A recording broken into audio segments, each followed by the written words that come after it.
यह एक acupuncture bed था जो कैक्टस से बना हुआ था। कहा जाता था कि जैसे ही कोई उस पर लेटता किसी भी बीमारी का इलाज तुरंत हो जाता था। वहाँ व्हाइटनिंग मछलियाँ भी थीं जो त्वचा से काले दाग हटा देती थीं।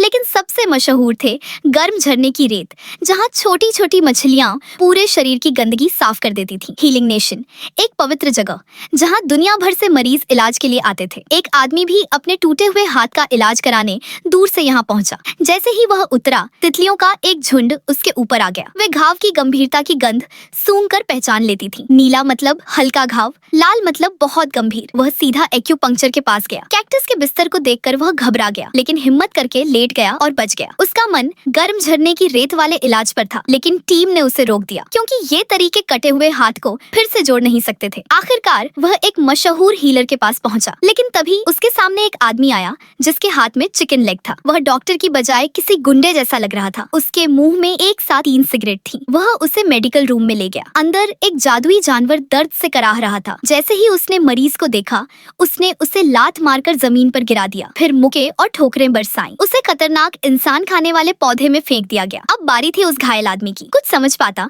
उससे पहले ही डॉक्टर ने एक कैंची उठाई और उसके सारे बाल काट दिए। वह बोला, डीएनए इकट्ठा करना है। बालों से एक बीज बोया गया और कुछ ही सेकंड में एक फूल उगाया। उसके बीच में पुनर्जनन का बीज था, ऐसा बीज जो लगने पर नया हाथ उगा देता था। लेकिन वह बीज बेहद नाजुक था। जैसे ही उसने बीज उठाया, बीज छींक गया और सब बर्बाद हो गया। फिर शरीर के बाकी बालों से कोशिश की गई। बीज को घाव में रखा गया और पोषक टैंक में डाल दिया गया। लेकिन जैसे ही वह वॉशरूम जाने लगा, उसका चेहरा झुर्रियों से भर गया। पूरा शरीर सूख कर एक खोल जैसा बन गया।